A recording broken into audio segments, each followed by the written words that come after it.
الا ما عمر ما صدقات لك الحلوه ديال الهلال معلكه كيف ما كتشوفي بابسط المقادير، بلا زبده، غير بالزيت وبيضه وحده، وكتجي واعره وهشيشه.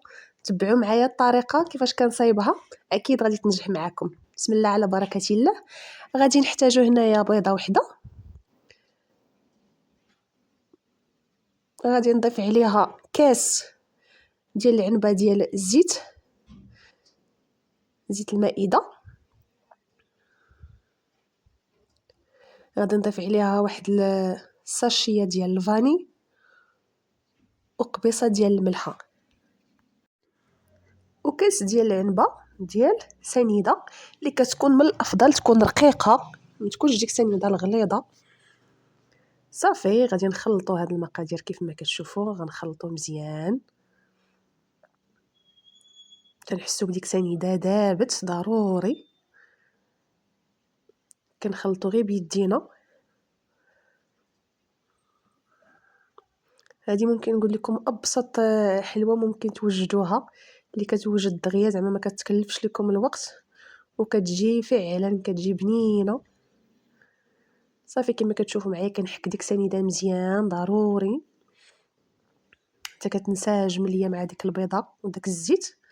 وكنضيف السر اللي هو واحد الحك ديال ياغورت ديال البنان كيجي فيها خطير، واحد الريحه كيعطي فيها راه ما يمكنش. ممكن تعوضوه بالياغورت ديال الفاني حتى هو كيجي زوين، ولكن كما قلت لكم ديال البنان كيعطي فيها واحد الريحه، والريحه راه كتشم في الدار كامله.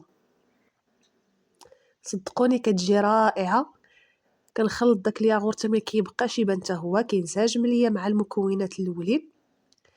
صافي هنايا وغادي نضيف مكون الاخر اللي هو كاس ديال العنبه ديال كاوكاو اولا الفول السوداني اللي محمر ومهرمش.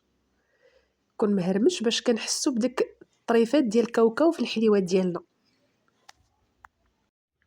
صافي كنخلط مزيان كما كتشوفوا العناصر كتكون منسجمه. عاد هنايا غادي نبدا نضيف الدقيق. كنغربل، ما كنديرش الدقيق ديالي دفعه واحده، كندير شويه بشويه.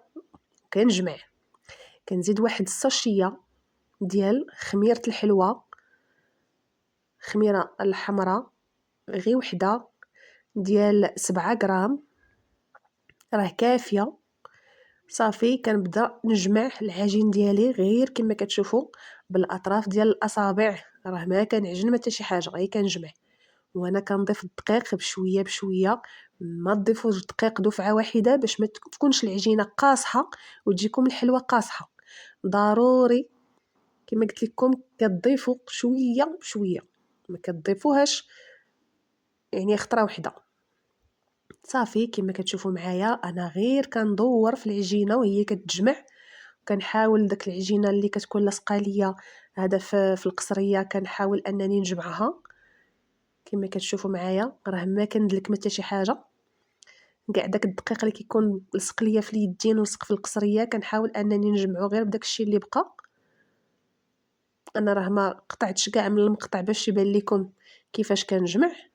انا راه ما كندلكش وما كنزيرش على العجينه، غير كندورها وهي كتشد في العجين الاخر. صافي هنايا كيف ما كتشوفوا كتكون العجين ديالي واجده وكتكون طريه وخفيفه. كما كتشوفوا راه واخا كتلتصق باقي في اليدين، ولكن في نفس الوقت كتكون رطبه. هي مجموعه كتبان لكم مجموعه ولكن هي رطبه. صافي هنايا غندوز للطاوه ديالي غنفرشها بالورق الطبخ. الا ما عندكمش ممكن دهنوا غير دهنه خفيفه بالزيت. صافي كندير كويره ديالي على قياس نتوما شحال باغيين الحجم ديال الحليوه ديالكم تكون. كندير الكره ديالي كنحربلها وكنحطها في الطاوه، عاد كنشكلها على شكل هلال. كتجي ساهله.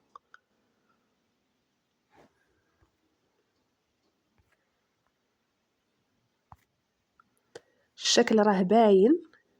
شوف كيفاش كنقادها. كنحطها فاش كنحربلها كنحطها وكنبدا نشكلها على شكل هلال. غنكمل على الطريقه هذه. في هذه الاثناء غادي نكون سخنت الفران اللي كيكون سخون صافي، وكنحط فيه الحليوه ديالي وغادي نقص عليه العافيه مهيله طيب مزيان. ما نخليوهاش تعطل في الفران باش ما تقصعش لينا وتنشف لينا. الحلوه غير كتحمار لينا من التحت صافي كنحيدوها كتكون صافي طايبه. الا خليناها اكثر من القياس صافي داك الفران كيشربها وكتجي قاصحه، يعني كتجي الحلوه قاصحه في العضه. صافي هنايا الحليوه ديالي من بعد ما خرجتها من الفران كتكون على هذا الشكل هذا كما كتشوفوا، كتكون باقي بيضه من الفوق ولكن حمراء من التحت. وكنفندها في سكر كلاصي سبيسيال الخاص بالحلوه اللي كيلصق في الحلوه، حيت كاين داك السكر كلاصي اللي ماشي سبيسيال ما كيلصقش لينا في الحلوه ديالنا. وحاجه اخرى اللي انا كنديرها اون فوا كنخرج الحلوه من الفران وهي باقا سخونه كنفندها في السكر باش كيشد فيها، يعني ما كنخليهاش كتبرد. ما تخافوا منها والو، ما تخافوا انها تفرت لكم حتى شي حاجه، هي راه فعلا راه هشيشه ورطيبه، ولكن تخافوا منها حتى شي حاجه. هي سخونه حيدوها فندوها في البلاصه في السكر كلاصي صافي. والحليوه ديالي كما كتشوفوا كنديرها في واحد، الا بغينا نحتفظوا بها كنديرها في سوبيره وكنسدوا عليها كتزيد عاد ما كتزيد ترطب لينا اكثر. وإلا وصلتوا لهنايا غادي نقول لكم شكرا بزاف المتابعه ديالكم والتعليق ديالكم. الى فيديو جاي مع وصفه جديده. بسلامه عليكم.